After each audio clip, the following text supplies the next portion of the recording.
Welcome back. We are joined again by Professor John Mearsheimer. So thank you very much for coming on the program. I was hoping today we can maybe first take a step back and look at the wider strategy of the United States under Trump, because I was quite optimistic about his re-election. That is, he seemed to be capable of breaking from, narratives and ideologies, which I think the political West followed blindly over the past decades. And this seemed to be a requirement to navigate or adjust at least to the new realities of the world, which was that the unipolar distribution of power was gone. So he recognized the US couldn't be everywhere. So he's more or less suggested, we have to go to the Western Hemisphere and East Asia, which means we have to pivot out of the Middle East and Europe. And that meant ending the war with Russia. This trapped US resource in Europe, and it pushed the Russians towards China.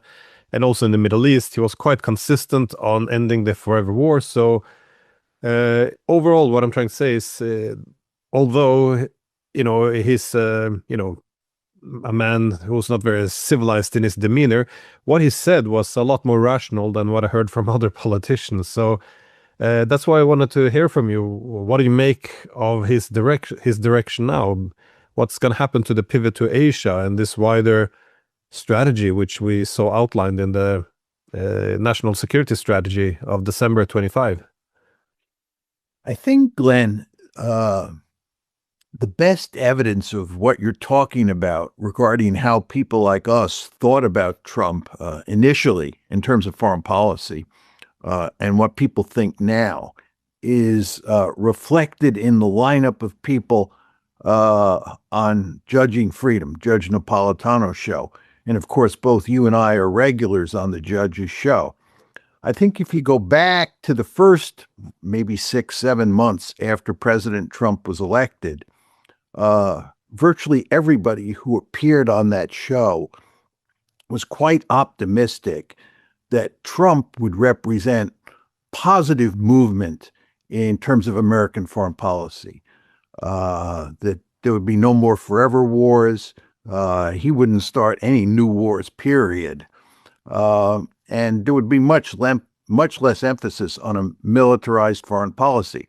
And I think most importantly at the time, I think we all thought that there was a reasonable chance he would shut down the Ukraine-Russia war. So there was a lot of optimism about him. And of course, a lot of the people on the show, the Americans, didn't vote for Trump. Some did. But everybody, I think, was generally pretty enthusiastic about the direction that he was going to take the United States. I think now, if you watch Judging Freedom, almost everybody on that show is, and I'm choosing my words carefully here, very critical of President Trump.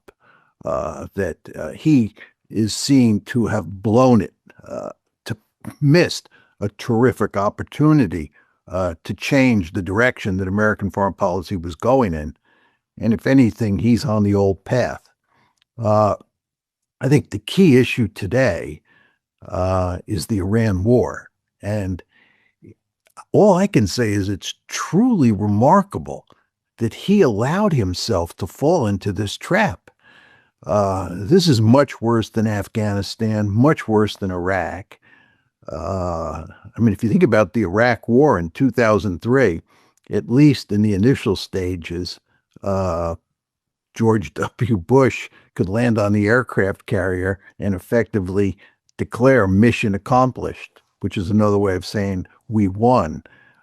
Trump can't do that. It's been clear almost from the beginning that this is the lost cause. But more importantly, the potential for really serious damage here is enormous. And here we're talking mainly about the international economy, but not only the international economy. So he's entered a war that he can't win and could have, and one could argue is likely to have catastrophic consequences for the world, not just for him and his presidency. So it's really quite remarkable when you think about it, where he has ended up in a quite short period of time. He was put in office January 20th of 2025, And the war started against Iran on February 28th, 2026. That's effectively 13 months after he's in office. So he starts off looking like he has a winning strategy. But 13 months later, he's jumped into a huge quagmire that he can't get out of. So he goes back and forth. His rhetoric just changes all the time. It's quite remarkable. But the fact is, Glenn, he is, and we are, in profound trouble. Now, what's going on here?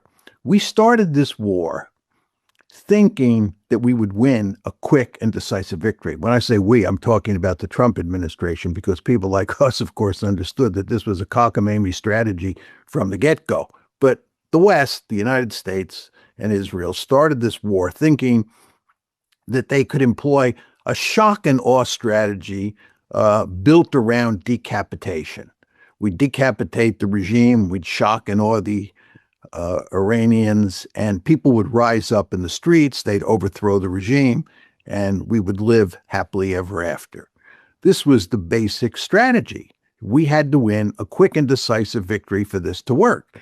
And it failed.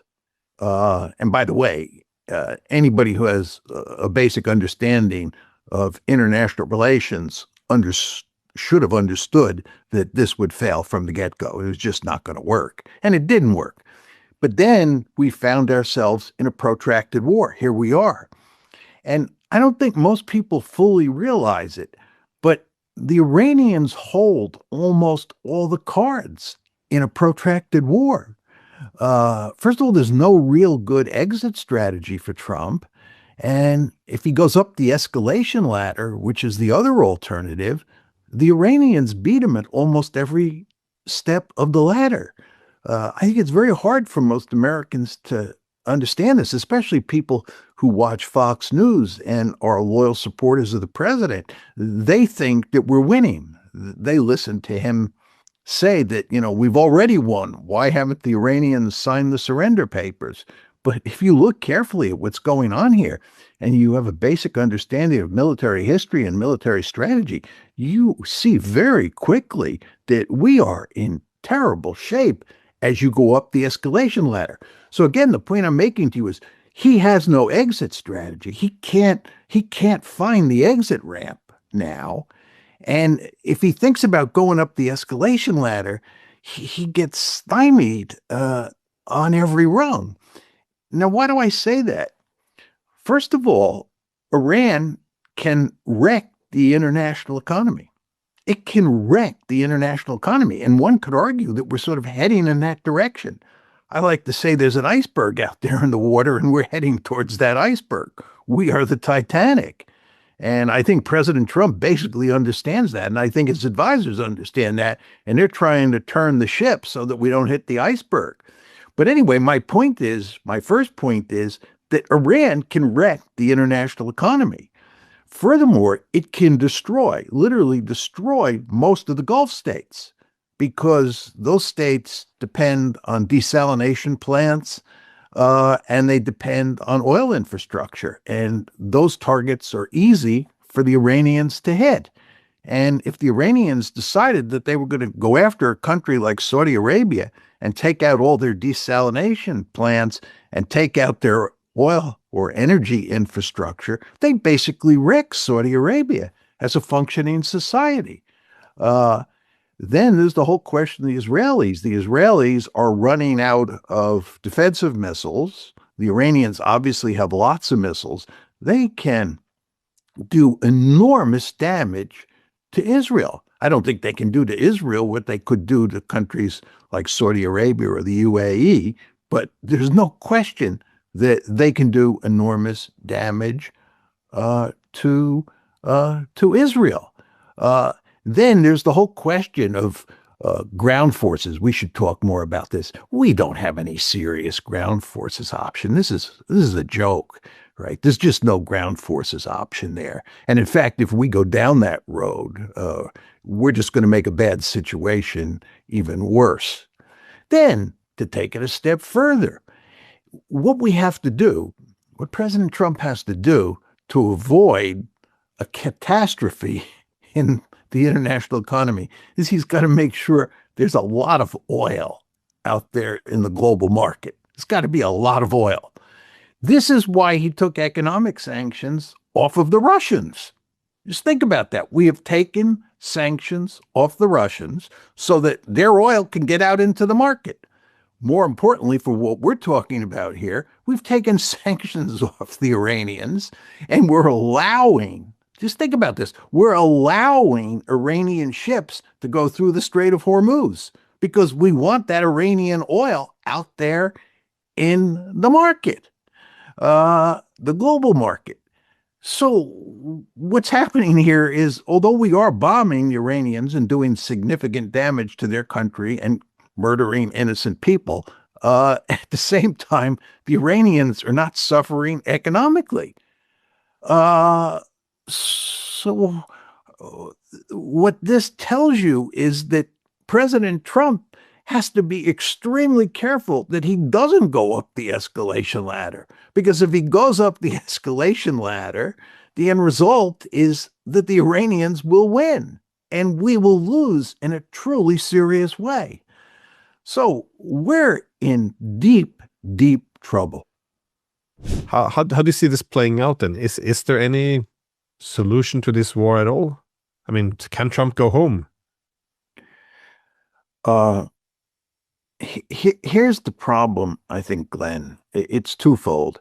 First of all, as you noted, the two sides are miles apart in terms of their demands, right? There's no bargaining space here. And of course, you and I have made this same argument regarding the Ukrainians and the West on one side and the Russians on the other side. There's just no bargaining space. The demands of each side are so at odds with the demands of the other side. You just kind of can't see how you get a deal. That's point number one. The second point I'd make is that if you're playing Iran's hand, you have no interest in cutting a deal now. You have huge leverage now for the reasons I described before. And the longer the war goes on, the more leverage you have. The longer the war goes on, the more desperate President Trump is going to get. He has to, the Titanic is heading toward the iceberg. And you have got to start changing course now. Otherwise, you're going to hit the iceberg. That's where we are. All you have to look at is the yields on 10-year Treasury bonds in the United States, which many people view as being in a danger zone and in a situation where it's only going to get worse, right? This is really potentially disastrous, right? We have to do something to fix this problem. This is why President Trump said on Monday that he was not going to attack Iran that evening. Remember, he had promised that he was going to attack Monday evening. I think that was the 23rd, March 23rd. And the day of March 23rd in the morning, he called it off. And he said, I'll give him 5 days. And he's just said, now I'll give them 10 days. What's going on here? It would be suicidal for President Trump to launch an all-out attack on Iranian energy infrastructure. This would be nuts. Again, as I said before, we have a deep-seated interest in making sure there's as much Iranian oil out in global markets as possible. By the way, just parenthetically, there's all this talk about us conquering Karg Island, and people say, you want to understand that 90% of Iranian oil goes through Karg Island and we can conquer it. I don't think we can conquer it, but let's assume we conquer it. What are we going to do? Conquer Karg Island and cut off the flow of oil into global markets? We're not going to do that. You remember when President Trump said that we bombed Karg Island, he emphasized very clearly that he only hit military targets. Why did he do that? Because he understands, again, that you have to get that Iranian oil, and you have to get that Russian oil. You have to get all the oil you can out into global markets. Because if you look at what's happening in the Strait, right, remember, about 20% of the world's oil comes through the Strait. I would argue that today it's been reduced. What comes through the Strait has been reduced to about 5% of what it was before February 28th. Just think about that. 20% of the world's oil comes through the Strait. And we're not even talking about fertilizers here, which is another huge problem, but just oil. 20% comes through the Strait. And at this point in time, only 5% of what was going through the Strait on February 27th is now going through the Strait. This is a huge problem. So this tells you that we cannot go after Iranian oil and wreck their energy infrastructure. And that means the Iranians have huge leverage over us. And the longer this goes on, when you think about the consequences for the world's food supply of all these fertilizers not making it through the Strait, and then you think about the consequences of only 5% of the pre-war flow of tankers through the Strait is now taking place, you see that the potential for disaster is huge. And the Iranians have a vested interest in stringing this out, because the more they string it out, the more desperate President Trump gets. And the more desperate President Trump gets, the more leverage they have. What's really going to cause President Trump to cave in a major way is when he comes to understand that if he doesn't shift course, the Titanic is going to hit the iceberg. And the pressure is already there. Again, that is why I believe he did not attack this past Monday, gave them 5 more days, and has now given them 10 more days. And what happens at the end of 10 days if the Iranians don't cave to his preposterous 15-point plan? Is he going to bomb Iran? Is he going to bomb their energy infrastructure? I don't think so. As I like to say, Glenn, I think that when you study international history, there are these handful of cases that stand out where policymakers get into desperate situations. And when policymakers get into desperate situations, they sometimes roll the dice. They do things that lead to catastrophe. And my favorite example here is the Japanese decision-making process that led to Pearl Harbor. The United States was squeezing Japan economically between the summer of 1940 and Pearl Harbor, which was December 7th, 1941. And we really began to squeeze starting July 25th, 1941. This is shortly after the Wehrmacht invaded the Soviet Union, and we were really putting pressure on Japan after that. And the Japanese were desperate because they were heavily dependent on the United States. They were remarkably dependent on the United States for oil, scrap iron, and scrap steel. And we had basically made it impossible for them to import those things from the United States. We had frozen their assets, their economic assets, and they were just desperate. And they understood full well that attacking the United States at Pearl Harbor was likely to end in catastrophe. It's very important to understand this. The Japanese understood that they were attacking Godzilla and that it was likely to end in disaster. But they did it anyway because they were desperate.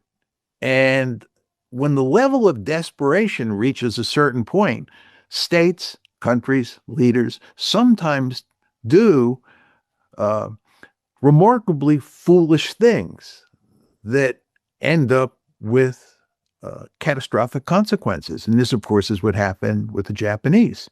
So the question you have to ask yourself is, what is President Trump going to do as his level of desperation increases? And by the way, you catch glimpses of how desperate he is on occasion when you sort of watch his body language and you watch what he's saying about the war against Iran. He understands full well that he's in deep trouble. And I'm sure his advisors are telling him that if we don't shut this one down, we could go off a cliff. His advisors, especially his economic advisors, are not fools. They understand what's going on here. And they're looking for an exit ramp, and they can't find one. And they understand full well that the Iranians are playing hardball with them. And I'm sure they understand full well that the Iranians have powerful cards to play. And what's happening, I'm sure, behind closed doors, I'm sure that behind closed doors, the level of desperation is increasing every day.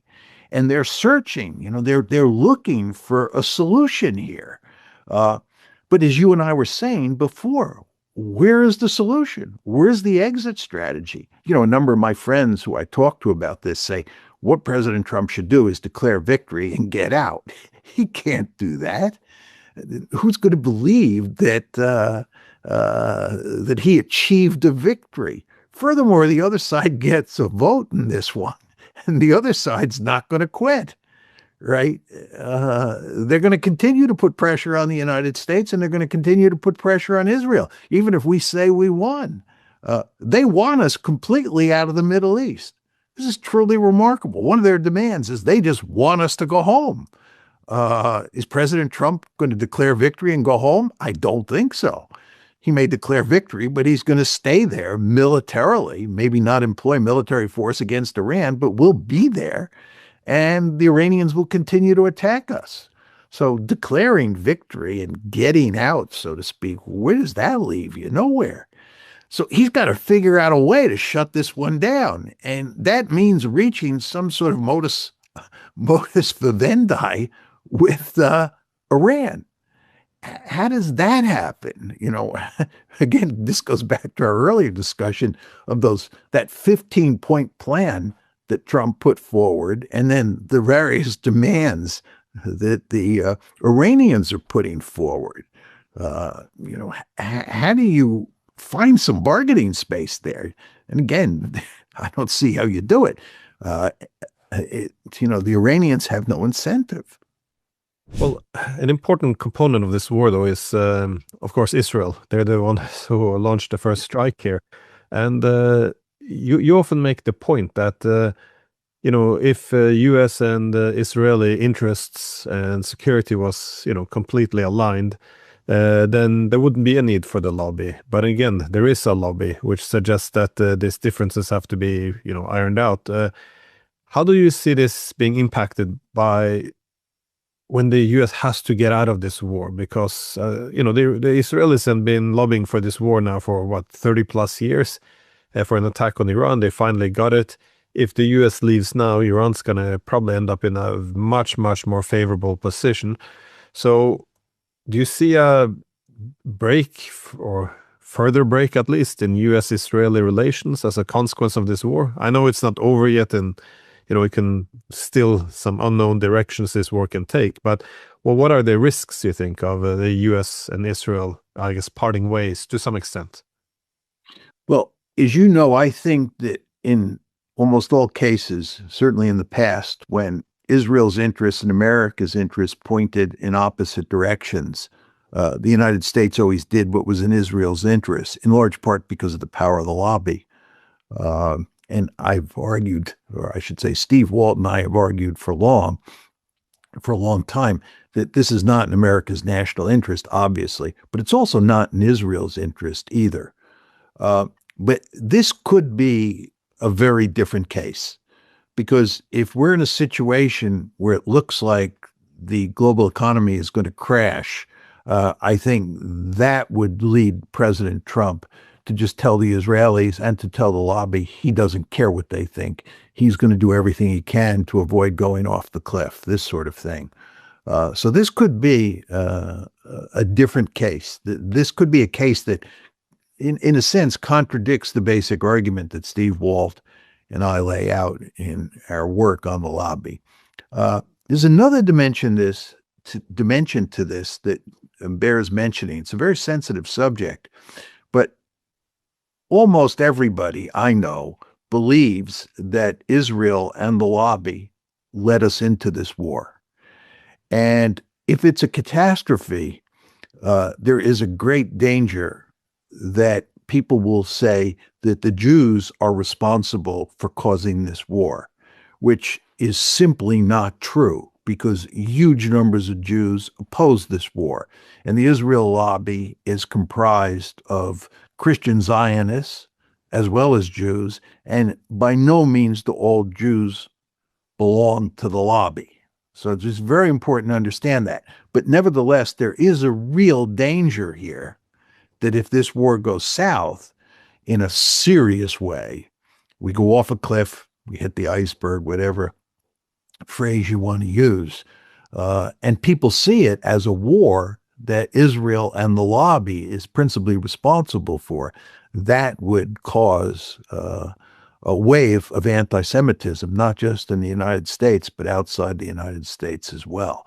And I actually think that a lot of people inside of the lobby, and a lot of Israelis, and certainly a lot of American Jews, understand this danger here. So I think if it looks like we're going off a cliff, I think the lobby would not put much pressure on Trump to cut a deal with the Iranians because of the potential threat of a massive increase in anti-Semitism as a result of a lost war, a catastrophic war that's blamed on Israel and the lobby. I think you're probably correct in this, and but it also has to be said that a lot of the leading critics within the U.S. of Israel are American Jews, though. So it's not as if, and a lot of the hardcore Zionists are actually Christians. So to just say everything Israel's do is to compare to Judaism, I think would be the wrong direction to take. And but of course the racists are rarely purely rational, of course, in their rhetoric. So but no, I see that danger as well. Just one final thought.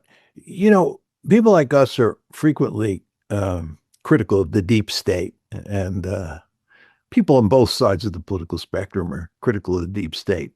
But the reason that you have a powerful state, the reason you have powerful institutions like the CIA and the Pentagon and analogous institutions in Russia, China, and so forth and so on, is because you need a lot of expertise. You need a lot of people who can help you staff problems. In other words, if you decide that you're going to invade Iraq in 2003, you just can't do it by yourself if you're the president and with a handful of advisors. You have to have lots of experts. You have to have lots of help thinking about how to deal with the problem and how to execute the right strategy and so forth and so on. And the problem with President Trump is he doesn't have any respect whatsoever for institutions, and certainly for the deep state, which he views as a mortal enemy because he thinks the deep state opposed him in all sorts of ways during his first term. So you have this actually very interesting situation where he does not rely on experts at all. He relies on Steve Witkoff and Jared Kushner and Lindsey Graham. These people are not serious strategists. These are not people who are capable of thinking through how to deal with major foreign policy issues or questions of war and peace. They can't do that. And again, the reason that you have a deep state is because inside that deep state is all sorts of expertise. I don't want to paint too rosy a picture of the deep state here, but there is an upside to having a deep state. And Glenn, it is very important to understand that all of the evidence that's in the public record now says that the deep state was at least very doubtful as to whether this would work, this war, and maybe was even opposed to it. if you listen to what General Kane, the chairman of the Joint Chiefs of Staff, was saying before the war and what he's been saying since the war started, and you listen to what the Pentagon was saying, absent Pete Hegseth, of course, and you look at what the intelligence community was saying, especially the National Intelligence Council, it's quite clear that the deep state was highly skeptical of this operation. And for good reason, because as you and I know, anybody who understands basic military history knows that the idea that you're going to get regime change with air power alone is a delusional perspective, right? So the deep state in this case was not consulted, did not provide any expertise, right? And instead, what President Trump did was he relied on himself because, of course, he thinks he's a genius. And he, to the extent he relied on anybody, he relied on people like Jared Kushner and Steve Witkoff and Lindsey Graham and Rupert Murdoch, who was calling him all the time, and so forth and so on. And, people on Fox News and you name it. But you don't go to war relying on people like that. You need experts. You have to really think these things through. As we know very well, you and I, when you go to war, the potential for disaster is great. It is the realm of unintended consequences, right? This is one of the central messages in Clausewitz. For anybody who's read Clausewitz, you understand very quickly. Well, going to war is in many ways a giant crapshoot, and you want to do everything you can to maximize the chances that you'll be successful. And the way you do that is you rely on smart people. You tell smart people to turn their critical faculties on and to think about what's the best strategy for pursuing a particular goal. And ask people at the same time, is this goal worthwhile pursuing? Can we come up with a strategy that will allow us to achieve the goal? And so forth and so on. But you just had none of that with President Trump in his decision-making that led up to the war that's now ongoing. And on top of all that, not to get too carried away here, but he relied on the Israelis who were selling him a bill of goods. Really quite remarkable. He was bamboozled by Prime Minister Netanyahu. So here we are. And again, I just want to say one more time, what happened here was foreseeable. It was foreseeable. You did not have to be a strategic genius to understand what was going to happen. And again, the deep state, I believe, understood this. Well, understand why Trump would have been distrustful, though, of the intelligence agencies and the permanent bureaucracy due to the whole Russiagate affair in his first presidential term. But again, I couldn't agree with you more. That being said, you still need those guys. And the fact that the idea that you can replace them with a crew of people you trust, which consists of your friends from the real estate business, your family members, some people from the media, from Fox News, and that this will be the replacement. I mean, that sets up a whole new category of problems. So no, it's a real mess. Anyways, it's whenever we talk about the Ukraine war ends on a very dark note, I don't think it's any positive spin one can put on this war. It's going to be a real mess. So thank you very much for taking the time. Welcome, Glenn. All I will say is I hope that before I die, you and I have a conversation where we can have an optimistic conclusion to what we say over the course of the show. It does seem like we're a long way up from that point, however. Yeah, I look forward to that. Hopefully that opportunity. So thanks. You're welcome.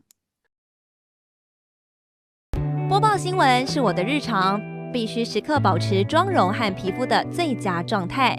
当来到人生中最重要的时刻，也是 KS 逆时奇迹帮助我轻松驾驭，闪闪发光。KS 逆时奇迹活肤露全效精华、精华霜，多达5种 EGF 6大冻龄关键成分，保湿效果让我非常满意，小细纹也不再困扰我。我就是我自己的最佳女主角 ，KS 让我从容自信、光彩动人。我是我人生中的大女主，我的最爱我做主。KS 逆时奇迹系列热卖中，下单请上快点购，透过中天新闻网 App 下单立减50，或输入 CTI 推荐码有额外折扣。